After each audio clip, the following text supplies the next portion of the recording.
Detail चर्चा हुई है और हमने ये बोला है उनको कि हमने तो पहले ही प्रस्ताव भेजे थे और उस प्रस्ताव के बारे में क्या सीपीएफसी क्या कुछ कर सकता है, श्रम मंत्रालय क्या कुछ कर सकता है और वित्त मंत्रालय क्या कुछ कर सकता है, और ये सब मिलके आज हमारी पेंशन का जो मसला है वो कैसे सॉल्व हो सकता है, इसके ऊपर डिटेल चर्चा हुई। उन्होंने बहुत ही सौहार्दपूर्ण वातावरण में चर्चा की, विषय को बहुत गंभीरता से समझा है और उन्होंने कहा है कि इस मामले में प्रधानमंत्री भी काफ़ी सीरियस है, हम सभी लोग इसमें वो स्वयं भी लक्ष्य दे रहे हैं और हम भी ध्यान देंगे और इसको जल्दी से जल्दी सुलझाने का प्रयत्न करेंगे।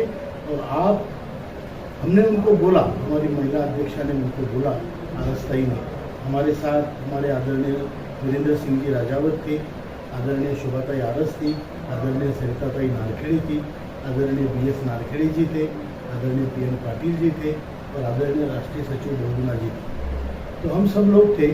उन्होंने ये आश्वासित किया कि आप लोगों का काम हम जल्दी करने की कोशिश में है।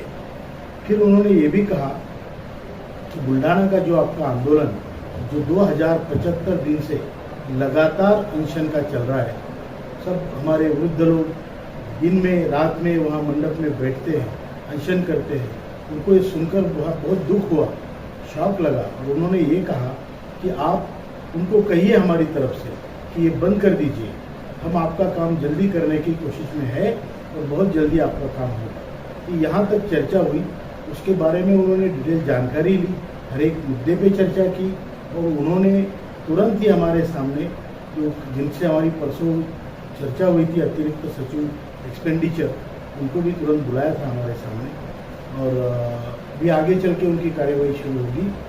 श्रम मंत्री जी से अभी हम मिलने की कोशिश करेंगे, अभी नहीं तो भविष्य में, या उनसे फ़ोन पे बात करेंगे और उनको भी कहेंगे कि आपकी डिपार्टमेंट से जो आपको करना है वो जल्दी से जल्दी आप प्रस्तुत करें। नमस्कार दोस्तों APS 95 मिनिमम पेंशन को लेकर जो है मैंने बहुत सारा पिछला वीडियो भी आप लोगों को दिखाया, बहुत पुरानी वीडियो भी दिखाया। दोस्तों ये वीडियो दिखाने की 3 पर्पज है।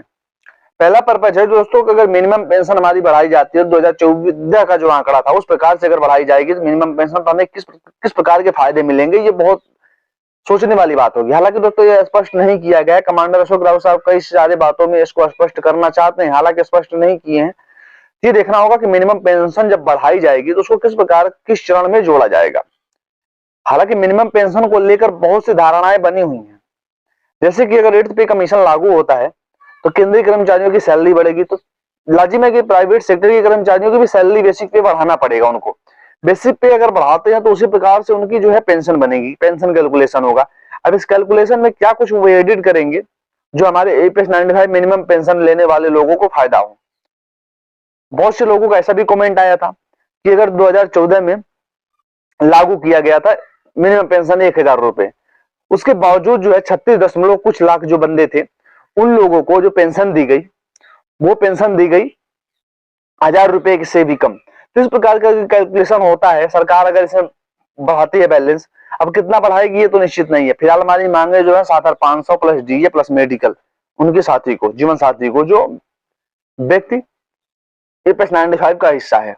हालांकि आप लोगों ने देखा होगा कि कितना इस समय जो है ग्रोथ हुआ है मिनिमम पेंशन, EPF में कितने लोग जो है नए जुड़े हैं। अगर उसका मुकाबला देखा जाए और उस पैसे का गुणत्व करके निकाला जाए, इसी प्रकार की तो प्रेजेंटेशन जो है कमांडर अशोक राव साहब बना के जो है पेश किया गया सरकार के सामने। सरकार का रुख तो साफ रहा।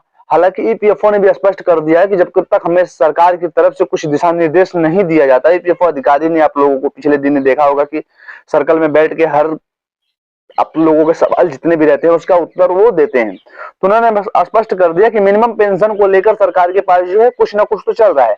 हालांकि सरकार ने भी स्पष्ट नहीं किया है कि मिनिमम पेंशन को लेकर क्या कुछ रुख उसकी तरफ से आने वाला है।